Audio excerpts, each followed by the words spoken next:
Ini maaf kalau saya terasa lebih kencang karena suara yang di sini dengan ini agak berbeda. Ya, maksud saya supaya kedengaran ke belakang. Kalau yang teman-teman online terdengar, itu supaya terdengar yang offline ke belakang.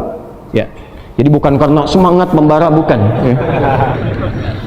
Jama' syair itu syu'ara adalah 7 kemudian dikumpulkan, ditempelkan di dinding Ka'bah, ditulis dengan tinta emas. Main-main, ditulisnya pakai tinta emas. Ditempelkan di dinding Ka'bah, ditempelkan 7 terbaik, namanya Al-Mu'allaqat As-Sab'.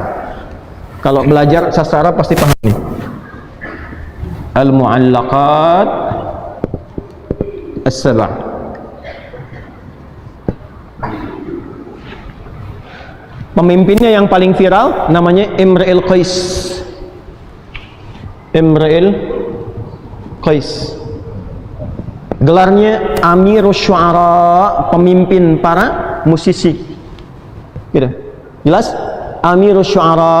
Kejadian ini berlangsung 150 tahun sebelum Nabi lahir. Jadi sudah viral dari 150 tahun sebelum Nabi lahir dan berlangsung sampai ke era Nabi sallallahu alaihi wasallam. Paham sampai sini? Jadi ini saya terangkan dulu pengertiannya huda, hida, ghina, kemudian syair. Orangnya disebut apa? Syair. Jamaknya apa? Nah, kalau sudah paham sampai sini, Anda mengerti syair dalam bahasa Indonesia beda dengan syair dalam bahasa Arab. Jadi kalau Anda membaca syair dipahami bahasa Indonesia, ketemunya apa? Ya kata-kata yang ada iramanya, sajak, ya pasti beda dengan musik. Karena pengertian syair dalam bahasa Arab bukan dalam pengertian bahasa Indonesia. Tidak disebut syair, bukan disebut penyair kalau tidak menguasai musik. Ya, kalau sudah syair itu sudah musisi, sudah tahu lagu, tahu notasi, tahu lirik, itu baru disebut syair. Jadi bukan dalam pengertian bahasa Indonesia. Mungkin antum bacanya syair itu dalam yang terbayang di pengertian di kepalanya bahasa Indonesia.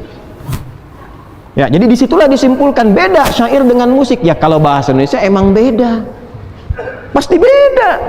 Ya, musik dalam bahasa Indonesia sekali lagi dengan syair dalam bahasa Indonesia itu kalau kemudian dipertemukan tidak akan ketemu karena tidak sama.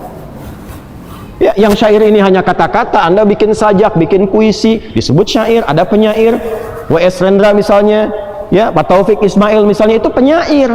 Dalam bahasa Indonesia itu belum tentu jadi musisi. Tapi dalam bahasa Arab disebut syair itu sudah pasti musisi. Sudah pasti itu.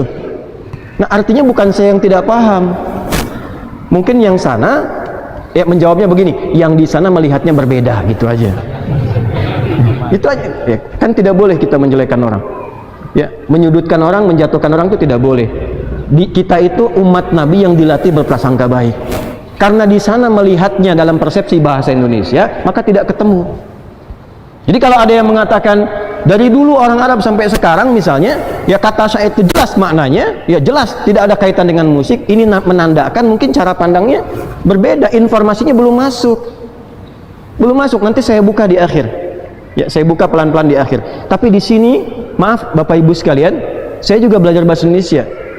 Dan saya punya koleksi KBBI, Kamus Besar Bahasa Indonesia di rumah. Ya. Kita belajar sinekdok, mas prototo, totem proparte sampai ke sini. Pengertiannya ada. Apa yang disebut dengan syair itu nggak akan sama. Jadi kalau ada yang menyebutkan ini nggak bisa bedakan antara syair dengan musik, ya lalu berkomentar A, B, C dan seterusnya, ini menunjukkan boleh jadi syair yang dia pahami syair dalam bahasa Indonesia. Jelas? Bukan dalam pengertian bahasa Arab. Ya, saya nanti ungkap belakangan saja supaya tidak mengganggu jalannya ta'lim kita.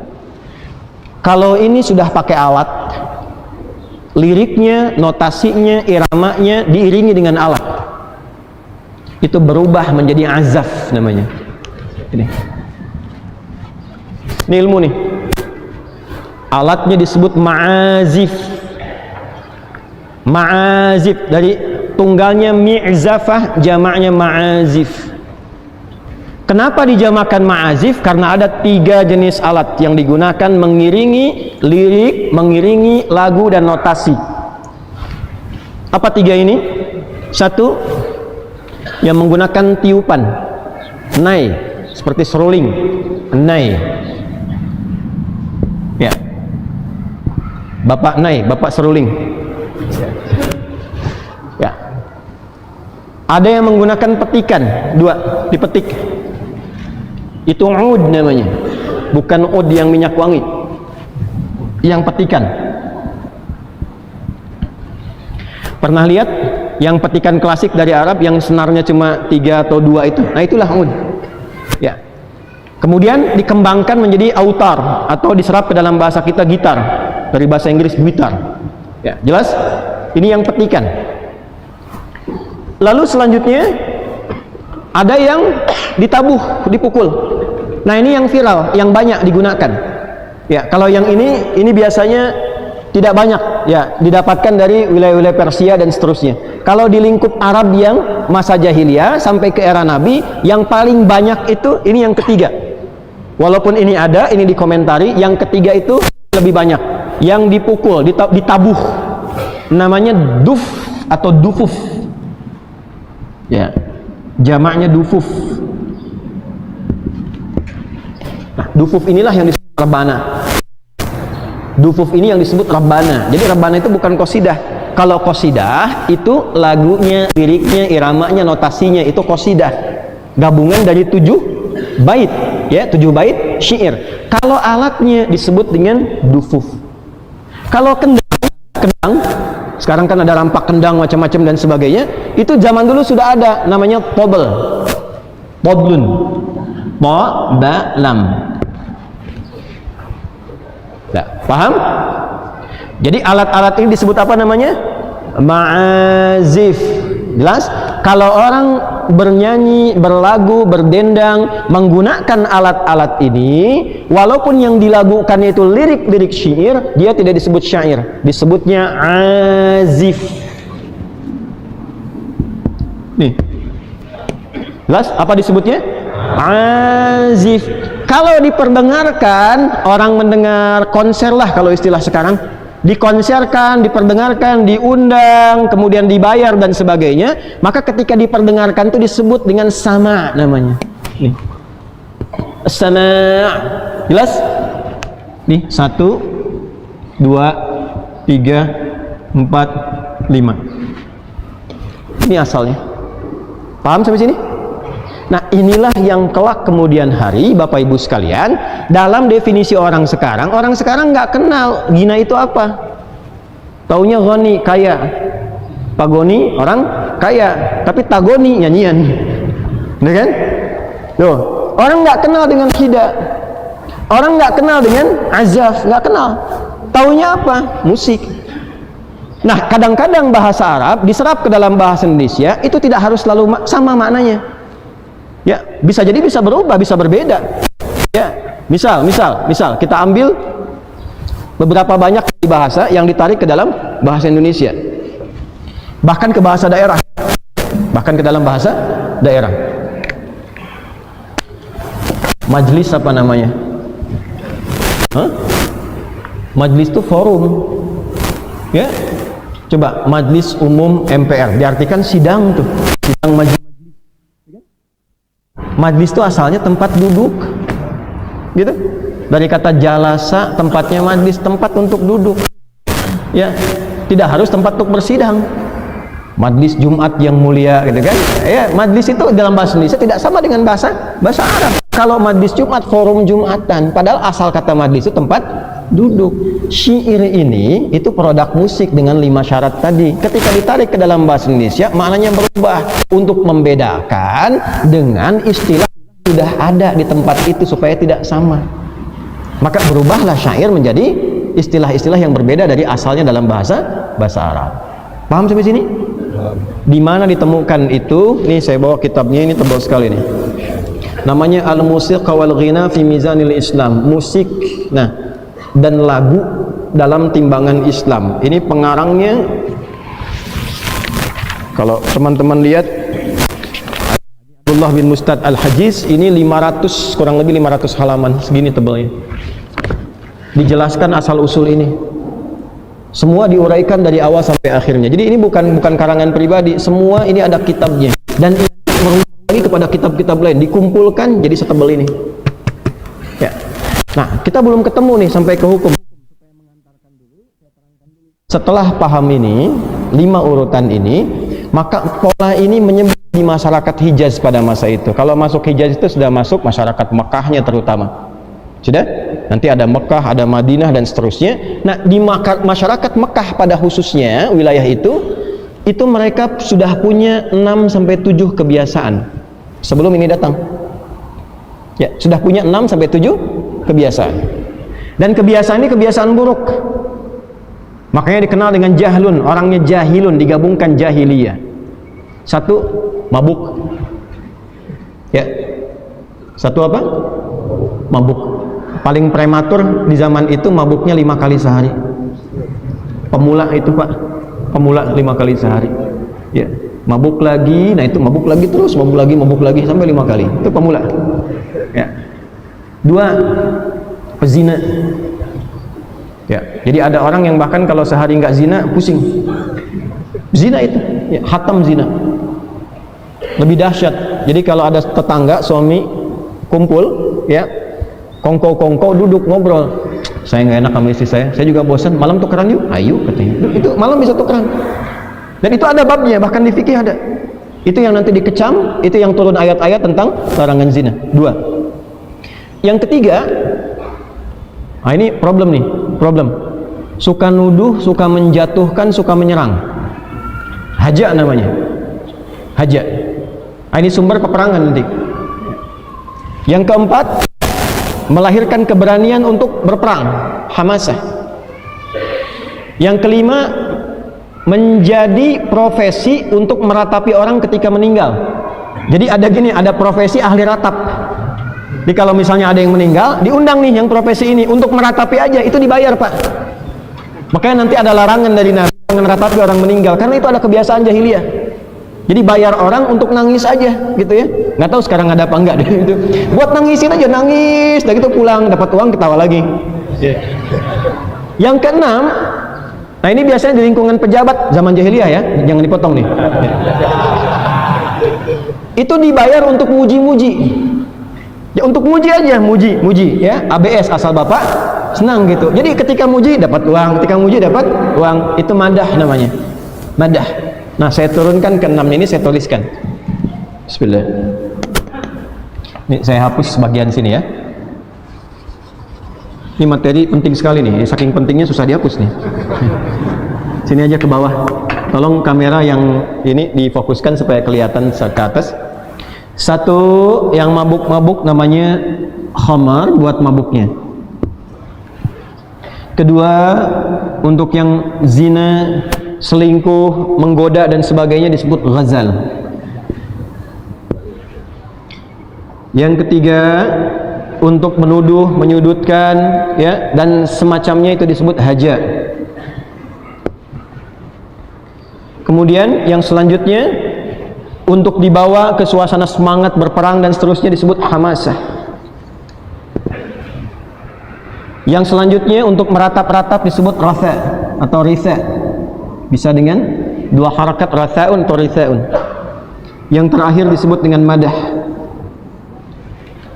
Muji-muji. Belum ada nuansa agamanya, belum ada nuansa edukasinya, belum ada. Itu semua di sini semua.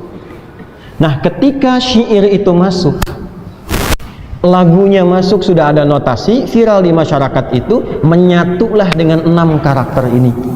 Maka digunakanlah syair itu untuk melengkapi kegiatan-kegiatan ini. Dari mulai lagu yang tidak pakai alat musik sampai dengan lagu menggunakan alat musik.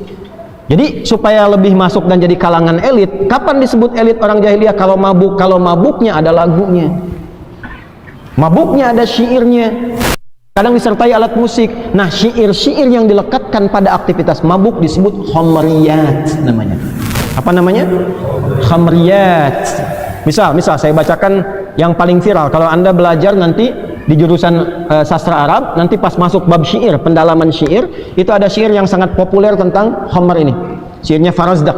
Hayyam bina ila khamrin muskirina fawailul lil musallina wa laysa lil muskirina. Jadi kan, mari kita mabuk-mabuk karena yang celaka itu orang yang salat, karena Tuhannya berfirman celaka untuk orang salat, wailul lil musallin, bukan celaka untuk orang mabuk. Itu saking jeleknya tuh. Ada. Itu khamriyat. Ya, mereka mabuk itu pakai lagu, ada yang diiringi dengan alat musik ma'azif. Dua, ini yang kedua itu untuk merayu perempuan, untuk selingkuh, untuk zina, itu pakai ghazal. Jadi kalau cuman merayu biasa itu nggak keren. Kapan menjadi keren? Ketika bikin lagu, bikin syair dan seterusnya. Begitu dibikinkan, itu langsung perempuan tertarik, bisa zina seketika. Itu ghazaliyat namanya. Ya, tapi jangan dikaitkan dengan Imam Ali. Ini bukan, jauh sekali. Ya, hati-hati, jangan salah berpikir. Ya, ini ghazaliyat. 3 haja itu sengaja untuk menyerang. Ya, untuk persiapan merendahkan, menyudutkan, menghantam, itu jadi istimewa dan terasa hancur martabat kalau diserangnya pakai syair. Ya, itu bisa menembus dalam komentar Nabi nanti, menyerang menggunakan haja ini itu bisa menembus lebih cepat dibandingkan anak panah yang melesat. Itu komentar Nabi dan itu ditemukan dalam kitab tafsir. Ya, nanti saya berikan referensinya. Kemudian ini hamasah. Hamasah ini biasa disertai dengan genderang. Ya, dengan satu yang dipukul, ditabuh itu, ya, itu biasa persiapan kalau mau perang. Teman-teman pernah lihat nggak kalau film kolosal itu ada yang ditabuh itu, genderang besar, bung bung bung bung bung. Di Arab itu bukan cuman dulu dengan genderangnya, tapi ada lagunya, ada liriknya, ada syairnya, ada qasidahnya. Ya, dan nanti kedepannya menjadi mars. Mars itu kalau tentara-tentara itu mau menyerang itu, masa-masa Turki Utsmani itu kan ada Janisari itu. Coba lihat himnenya deh. Kalau sudah kedengaran itu keadaannya, musuh itu jadi gentar. Nah, itu asalnya hamasah, sudah ada. Kemudian yang kelima itu rafa, untuk meratapi yang tadi saya sampaikan. Ya, itu pakai lagu. Profesi peratap itu akan lebih keren dan harganya jadi mahal, bayarannya tinggi kalau dia punya lirik, punya lagu dan dia masuk di bidang itu. Itu lebih tinggi dan dibayar.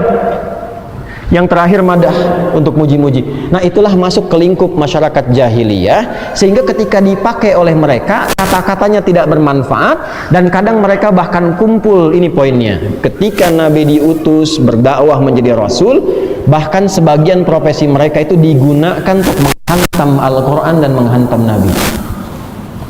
Contoh, siapa aja tokohnya? Ini saya bacakan referensinya. Coba di kitabnya yang paling gampang, Tafsirul Munir, karya Syekh Profesor Wahbah Az-Zuhaili, itu yang paling baru sekarang. Ya, saya bisa sebut yang lain seperti At-Tabari juga ada. At-Tabari juga ada. At-Tabari itu yang paling klasik, tafsir kalangan salaf. Yang paling awal-awal itu tafsir Ibnu Jarir At-Tabari, 16 jilid. Ya, itu tafsir kedua setelah Tanwirul Mikbasnya Ibnu Abbas. Kalau Ibnu Abbas itu tafsirnya singkat-singkat, jelaskan kata. Nanti metode ini ditiru oleh yang tafsirnya Jalalain. Kalau At-Tabari setelah itu agak panjang, menyampaikannya Quran hadis riwayat. Itu 16 jilid. Metodenya di copy paste oleh Imam Ibnu Katsir dalam tafsirnya Al-Qur'anul Azim. 16 dijadikan 2 sampai 3 jilid. Lalu kemudian ulama kontemporer menghimpun itu semua, digabungkan jadi informasi. Contohnya yang Tafsirul Munir tadi, juz 19 halaman 272. Ya, saya sampaikan karena saya sudah baca. Contoh tokohnya siapa saja? Satu, An-Nadhr bin Al-Harith yang hidup di zaman Nabi terus sampai nanti mencela dan sebagainya. Ya. Satu, An-Nadhr bin Al-Harith. Dua, Hubairah bin Abi Wahab. Tiga, ibu mungkin belum banyak tahu ini, Bu. Tahu nggak? Belum kan? Belum saya tulis kan? Ya. Al-Awra. Bu tahu nggak Awra itu siapa? Awra tahu siapa? Kalau Abu Lahab tahu siapa? Ya? Istrinya Abu Lahab itu namanya Awra. Dan istrinya Abu Lahab ini adalah seorang penyair. Penyairnya bukan bahasa Indonesia, penyair bahasa Arab. Artinya musisi juga, tahu musik, tahu lagu dan sebagainya. Ini mereka itu kadang kumpul-kumpul hanya untuk merencanakan bagaimana menyerang Al-Quran dan Nabi Sallallahu Alaihi Wasallam. Kumpul-kumpul, ngobrol-ngobrol, bikin lirik, ya, disatukan jadi lagu. Karena keluar dari suara yang dikatakan hadis. Ya, sesuatu yang dikumpulkan tidak ada manfaatnya disebut lahwun. Jamaknya ya, jamak dari kata lahwun, kalau ke alat itu disebut malahi. Malahi. Kalau ada alat-alat ma'azif itu dipakai untuk kemaksiatan seperti tadi, maka itu disebutnya malahi. Kalau ada lirik lagu notasi disampaikan untuk memalingkan dari Al-Quran dan ketaatan pada Nabi, itu disebut lahwal hadis. Ya, maka turunlah Quran surah ke-31 Luqman ayat yang ke-6. Ketika mereka kumpul-kumpul ingin menyerang Nabi, maka disitulah turun kemudian jawaban dari Allah langsung. Wa minan nasi may yashtari lahwal hadis liyudilla an sabilillah. Itu asalnya. Ada di antara orang itu sengaja menukar akhiratnya, bahkan sengaja dia ya mengadakan konser untuk supaya dapat sesuatu, dan yang lebih tinggi dari itu adalah supaya orang tidak fokus dengan dakwahnya Muhammad sallallahu alaihi wasallam, supaya orang tidak kenal Allah. Jadi menampilkan musik, lagu khusus untuk mencela Nabi. Bahkan ini aura ini ya laknatullahi alaiha, karena hammalatul hatab gelarnya di Quran. Ini aura ini menyebut Nabi itu tidak dengan nama Muhammad. Waliyadzubillah, disebutnya mudzammam. Gak mau nyebut Muhammad. Gak mungkin orang itu mencela itu dengan bahasa yang baik, gak mungkin. Muhammad itu kan yang bagus, yang taat, yang soleh, itu Muhammad. Kan gak mungkin mau menghina si soleh, kan gak mungkin. Si baik kan gak mungkin. Maka dirubah menjadi mudzammam. Itu yang bikin siapa? Aura. Dan dia bikin lagu tentang itu. Nah, di kitab-kitab tafsir yang ketika menjelaskan tentang ini itu ada. Jelas sampai sini? Nah, maka apa yang mereka lakukan? Mereka nyerang Nabi, mereka nyerang ya Quran. Maka turunlah ayat-ayat untuk mencela mereka. Bahkan sebagian nuduh itu Quran itu produk syair juga karena ada iramanya. Nanti kita terangkan di akhir, ya, kita terangkan di akhir saat bahas hukum. Maka apa yang mereka katakan itu syair juga. Turun ayat, wa ma 'allamnahu syi'ra wa ma yambaghilah. Tiap malam Jumat kita baca Yasin. Paginya Al-Kahf, gitu kan? Tidak pantas Muhammad itu bikin syair, bikin lagu, bikin musik dan sebagainya. Enggak pernah kami ngajarin begitu, kata Allah. Wa ma huwa biqauli syair. Qalilan ma. Quran itu bukan produknya syair. Ya, gampang cara ngeceknya. Kalau produk syair pasti akan sesuai dengan irama 16 itu, bakar itu. Kalau di luar 16 sudah pasti bukan syair. Ya, syair itu 16 itu ada iramanya, notasinya dan seterusnya 16 itu. Kalau bukan itu sudah pasti bukan syair, dibalikan lagi oleh Allah. Kan kamu yang bikin dengan alif, dengan lam, dengan mim, alif lam mim. Tuh kan? Kamu yang bikin syair dengan itu. Coba cek sama enggak? Enggak ada yang sama. Dzalikal kitabul la raiba fi, tidak ada keraguan. Quran itu bukan musik, bukan syair, firman Allah, jauh dari apa yang kamu bayangkan, jauh dari apa yang kamu tuduhkan. Makanya bukan syak tapi raib. Raib itu ragu sambil nuduh. Ya. Kayaknya Ustadz Adi tidak menguasai bidangnya deh. Emang itu Ustadz itu memang cuma pandai retorika. Nah, itu meragukan sambil nuduh. Itu raib namanya. Jelas? Nah, ini contoh ya, contoh saja, nggak ada kaitan dengan apa-apa. Nah, ini 16 ini dipakai, ini turun ayat merespon. Respon tertingginya apa? Ketika banyak mereka menyerang dengan karya, dengan lagu, musisinya pada nyerang, turunlah Asy-Syu'ara itu. Surah ke-26. Khususnya dari ayat 224. Wasyu'ara'u yattabi'uhumul ghawun alam tara annahum fi kulli wadi yahimun wa annahum yaquluna ma la yaf'alun. Turun dari ayat 224 itu. Ya, wasyu'ara. Problemnya di Mushaf itu diterjemahkan dan para penyair itu problemnya. Lalu orang ngaji dari terjemah, nggak belajar ilmunya. Yang repot lagi baca terjemah berfatwa, itu problem. Nih buat ngetes nih begini. Apa artinya Iqra? Bacalah. Wahyu pertama turun kan Iqra bismi rabbikal ladzi khalaq. Coba buka Quran surah 96 ayat 1, lihat terjemahan, bacalah. Sekarang buka Quran surah 29 Al-Ankabut ayat 45. Utslu ma uhya ilaika minal kitab. Iqra dengan utslu katanya beda nggak? Beda, terjemahannya sama. Yang satu bacalah, yang satu lagi pun bacalah. Silahkan cek. Kalau katanya beda, kenapa kok bisa terjemahannya sama? Dibaca terjemahan, kalau ngajinya pakai terjemah nggak akan ketemu.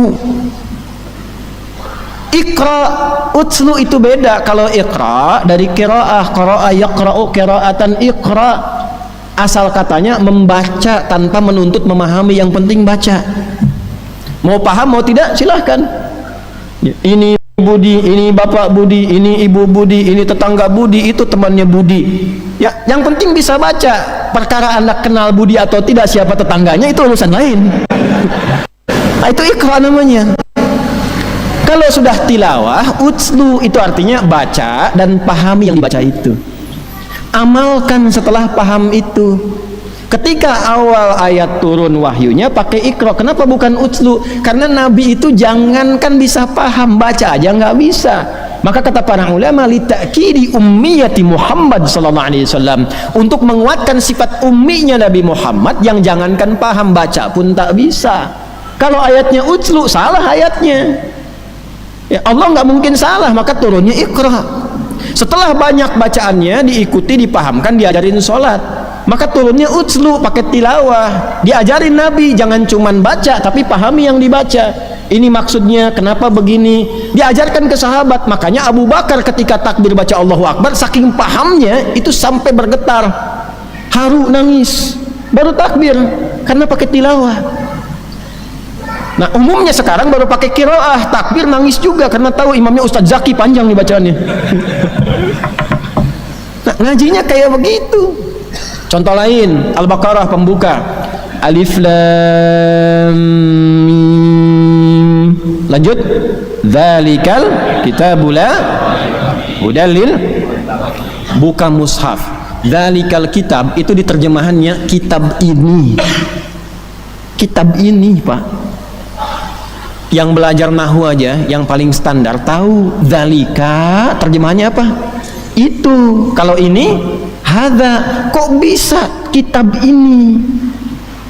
Apa salah terjemahan? Tidak, ngajinya pakai balaghah. Itu belum lengkap asalnya karena memang terjemah itu bukan tafsir. Terjemah itu mengambil keumuman makna supaya minimal tahulah gambaran umumnya begini. Zalika itu kalau di balaghah singkatan dari za-nya hadza, li-nya lamul bu'di, kafnya kaful khitab. Paham? Tidak.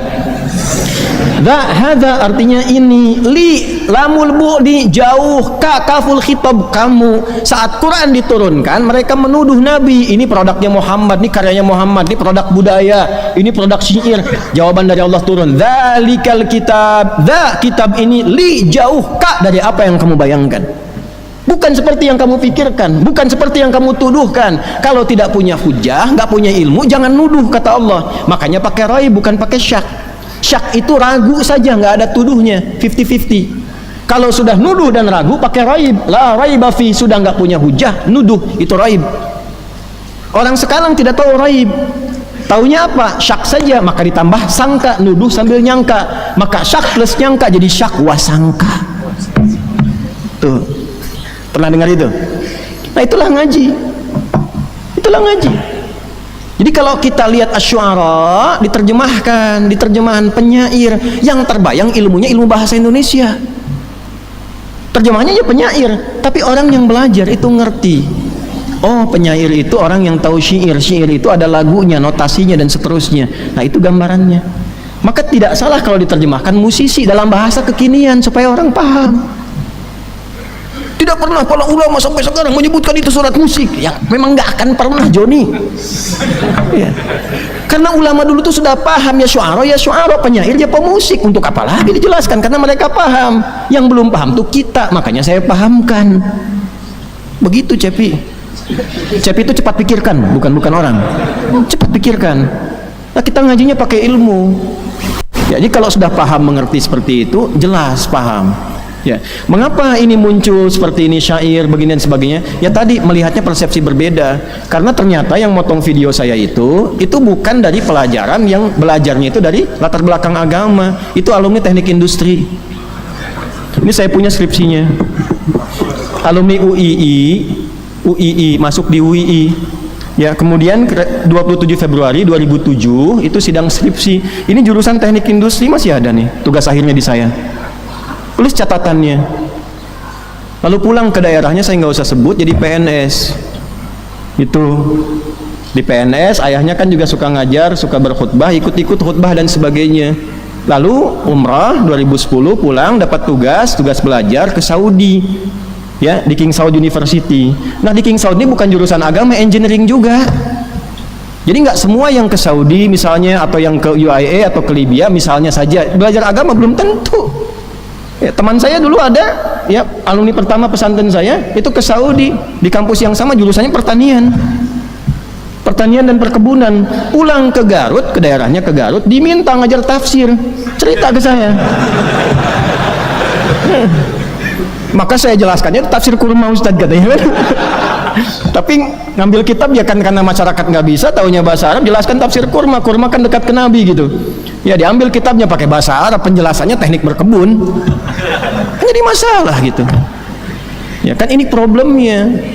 Kalau menghafal Quran sampai hafal, alhamdulillah. Kita pun murid-murid banyak, ini murid saya ini bersanad semua.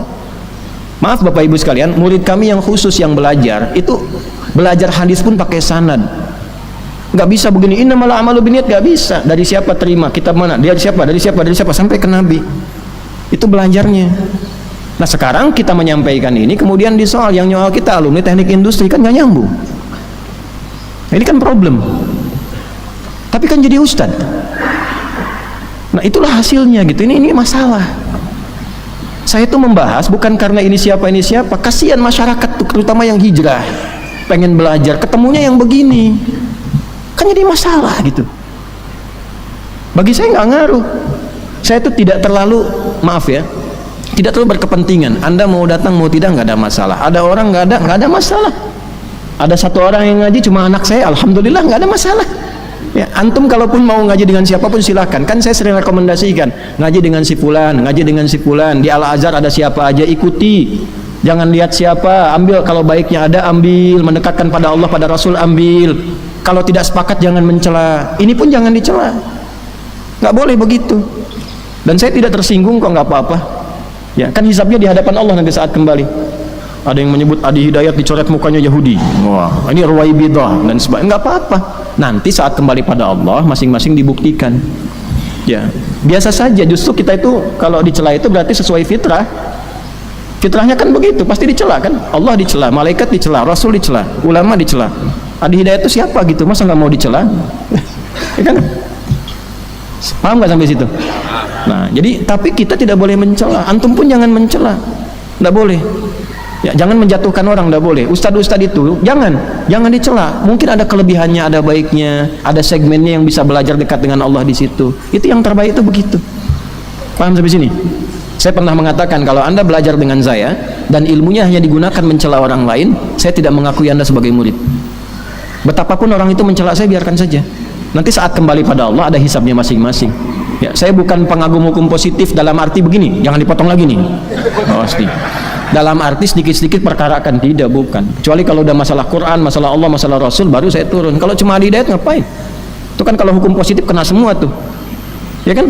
Pencemaran nama baik, fitnah, apa, kena semua. Pasalnya pun lengkap itu, bisa 6 tahun penjaranya. Ya, tapi kan untuk apa? Masa muslim satu dengan muslim yang lain bersaudara kok menjatuhkan orang? Kan tidak boleh begitu, tidak boleh. Ya, paham sampai sini? Nah, dari sini ketika turun ayat tadi wasyu'ara ayat 224 khususnya, ya sampai ke ayat 225-nya, sebelum masuk 226 khususnya 227 khususnya, itu datanglah para musisi, bahasa sekarang nih. Bahasa sekarang. Kalau terjemah bahasa Indonesia para penyair, kalau bahasa Arab aslinya para syu'ara yang memang mereka itu sudah masuk Islam. Bahkan mereka banyak hijrah ke Habasyah. Ada di sekitaran Nabi, sering membela Nabi. Kalau Nabi dituduh, direndahkan, dicela, turun Hasan bin Thabit, bikin syair membela. Kalau dihantam Nabi, turun Abdullah bin Rawahah, balik membela. Turun Ka'ab bin Malik, balik membela. Mereka datang ke Nabi, ya Rasulullah, Anda kan tahu Allah Maha mengetahui profesi kami ini apa. Kami kan sama dengan mereka profesinya. Sedangkan Quran turun ayat celaan, wasyu'ara'u yattabi'uhumul ghawun, banyak penyimpangan dari para musisi itu. Alam tara annahum fi kulli wadi yahimun. Kenapa enggak kamu perhatikan kadang pekerjaan mereka sia-sia? Datang cari inspirasi dulu ya, turun ke lembah macam-macam, lupa dengan keluarga, lupa dengan adab, lupa macam-macam. Yang penting dapat lirik, dapat inspirasi. Tuh. Apalagi kalau pakai alat. Kalau musisi sudah pakai alat, pakai macam-macam yang tadi itu, dibawanya ke khamriyat. Udah pasti tuh, kalau sudah pasti mabuk, pasti zina. Dulu begitu jahiliyah. Saya tidak bahas yang sekarang ya, bahas yang dulu. Kalau musisi dulu sudah bahas pakai lagu, pakai alat, pakai macam-macam ma'azif, dan kumpul-kumpul, itu sudah pasti. Minum-minum itu pasti, zina itu pasti, makanya disebut malahi. Turunlah hadis Nabi, ya, akan ada orang yang menghalalkan sutra. Pernah dengar itu? Ya, kemudian ma'azif, ujungnya ma'azif. Apa itu ma'azif? Alat-alat musik yang melalaikan yang malahi. Makanya tafsirnya al-malahi gitu.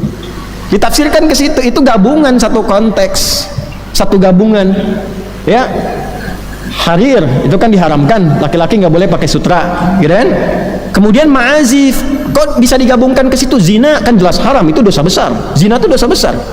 Kok bisa Nabi menyampaikan akan ada yang menghalalkan zinanya halal, ya kan? Kemudian apalagi pakai sutranya halal. Kemudian ma'azif, alat-alat musik nyanyian digabungkan, itu wawunya tafrik atau ma'iyah? Tanya dulu tuh. Kalau tafrik bedakan satu-satu, ketika dibedakan hukumnya beda. Kok bisa dosa yang ini disamakan dengan zina? Zina itu kan kabair. Sedangkan musik, ulama yang mengharamkan pun itu haramnya haram shaghair. Kok bisa digabungkan? Maka ulama menyimpulkan disatukan nih, maksudnya nyatu. Apa maksudnya nyatu itu? Kalau orang sudah datang ke satu tempat yang di situ ada alat-alatnya sambil berkumpul perempuan dan sebagainya, pakai pakaiannya bagus, mabuk-mabuk, kumpullah tiga itu. Ya kalau sekarang maaf ke diskotik tuh, yang nyanyi-nyanyi lagu-lagu dan sebagainya, kumpul semua kan, pakaiannya kan nggak mungkin pakai pakaian baju koko begini. Ya pakaiannya pasti aneh-aneh, datang ke situ pakaian perlente gitu kan, lalu lenga-lenga macam-macam lah gitu ya. Musik kan ada kan, udah itu kan zina. Benar nggak hadisnya? Benar, dan marak sekarang itu maksudnya. Saya belum bicara sanad loh. Ini di Al-Bukhari, betul. Antum ngaji sampai tamat nggak sanadnya? Itu mu'allaq atau musannad? Begitu cara ngajinya. Ternyata mu'allaq. Mu'allaq itu ada rawi yang terputus, nggak nyambung. Ibnu Hajar menyambungkan itu, mencari 15 rawi, tetap tidak ketemu satu. Nah saya sampai situ ngajinya. Di kitab mana ditemukan nih kitab ini nih?